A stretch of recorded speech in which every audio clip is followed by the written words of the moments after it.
Nobres amigos, aqui vai uma dica valiosíssima para você conhecer sobre os crimes contra a administração pública, dentre eles o crime de condescendência criminosa. Condescendência criminosa está prevista no artigo 320 do Código Penal. E o que é este crime? Bom, o crime de condescendência criminosa é um ato de omissão do funcionário público. É deixar de comunicar por indulgência a responsabilizar subordinado que cometeu uma infração, no exercício do cargo, obviamente. Mas também existe a questão do ou, né? O código do artigo 320, ele estabelece o ou. Esse ou, quando lhe falte sua competência para responsabilizar o seu subordinado, não leva o fato a conhecimento da autoridade competente. Então, vamos imaginar aqui um processo administrativo disciplinar.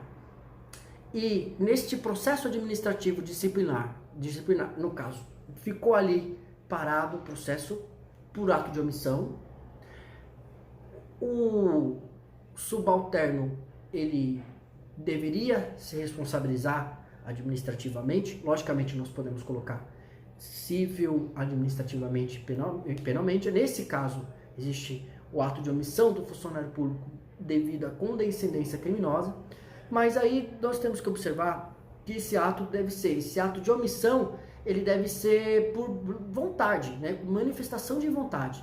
No entanto, devemos deixar claro, fazemos uma diferença entre dois outros crimes contra a administração pública. Ou seja, se houver uma vantagem indevida, artigo 317, corrupção passiva.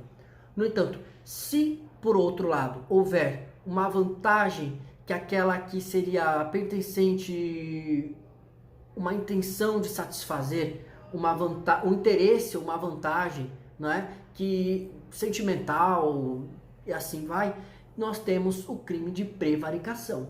É por isso que nós temos que estudar. Se houver a configuração de uma vantagem indevida, o artigo 317 estará caracterizado.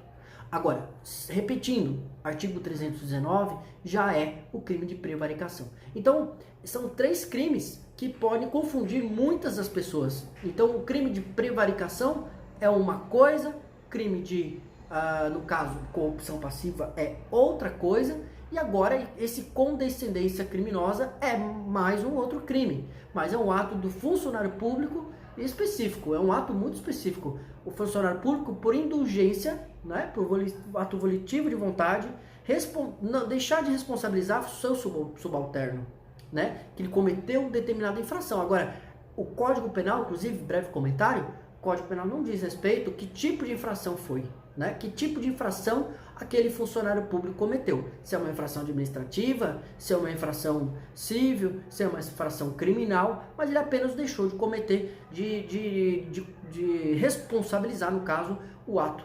Ou mesmo, se ele não responsabilizou o ato, não decidiu aquela situação de responsabilização do seu subalterno, se não tem competência nenhuma para agir, ele vai ter que comunicar à autoridade competente para que o faça. Se não o cometendo, também haverá o crime de condescendência criminosa.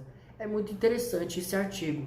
Agora, a questão da pena, o grande problema aqui para fins práticos é a pena de detenção de 15 dias e multa.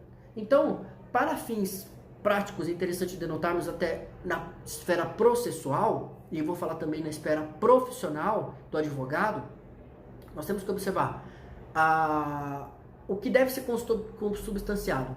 Realmente, será que foi o artigo 317, 319 ou 320? Então, qual artigo que é mais favorável? O 320, porque a pena de detenção é 15 dias e um mês e ainda aplicação de multa.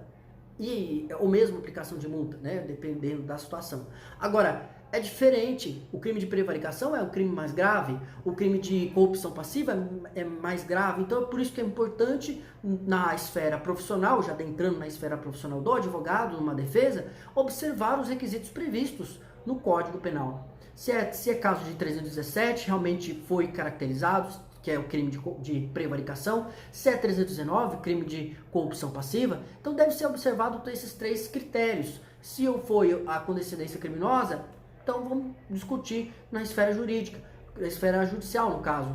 E aí, nesse caso, se está o Ministério Público para fins práticos, o Ministério Público ofertou a denúncia, não é? Apresentou a denúncia, o juiz aceitou, no entanto, não era aquele crime, ele colocou como prevaricação, não é? Só que não conseguia se estabelecer ao ato de omissão, de ato de deixar do funcionário público, de responsabilização do seu subalterno, seu subordinado. E aí, nesse caso, e ele diz, o Ministério Público apenas diz que por paixão, por emoção, por qualquer outra situação, por sentimento pessoal, que o artigo 319 estabelece exatamente isso, e por esse motivo o processo prosseguiu. A defesa chega e apresenta, dizendo, olha, é o seguinte, trata-se de um crime de condescendência criminosa. Condescendência criminosa. Então, esta é uma dica valiosíssima para fins profissionais, para os nobres advogados que gostam de atuar na esfera criminal, assim como eu. Ainda mais que tem outra vantagem, não só a questão da pena, quanto em relação à questão relacionada ao dolo, à vontade. Deve ter um dolo. Se tiver um motivo plausível e justificável, não haverá crime nenhum. Né? Se for conduta omissiva culposa, não há, nem mesmo tentativa. Então temos que deixar claro este aspecto prático.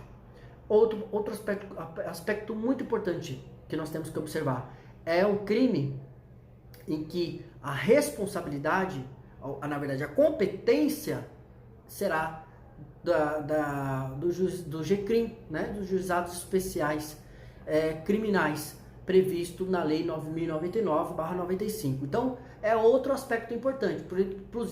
Por exemplo, para fins práticos, está aquele processo prosseguindo, prevaricação, tal, você consegue provar que não era prevaricação, e aí você pode, na própria defesa, manifestar que não é a prevaricação, é um crime diferente, diverso, então eu poderia colocá-lo como competência do Juizado Especial Criminal, favorecendo o seu cliente.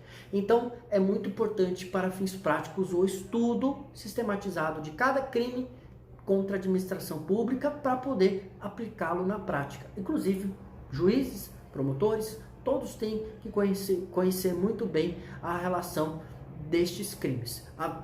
Apesar que, na prática, vemos o grande problema de colocarmos outros detalhes, outros ingredientes naquele crime que pode ser que caracterize um, descaracterize o outro. Mas, para uma defesa bem feita, tem que observar todos os detalhes. Tá certo?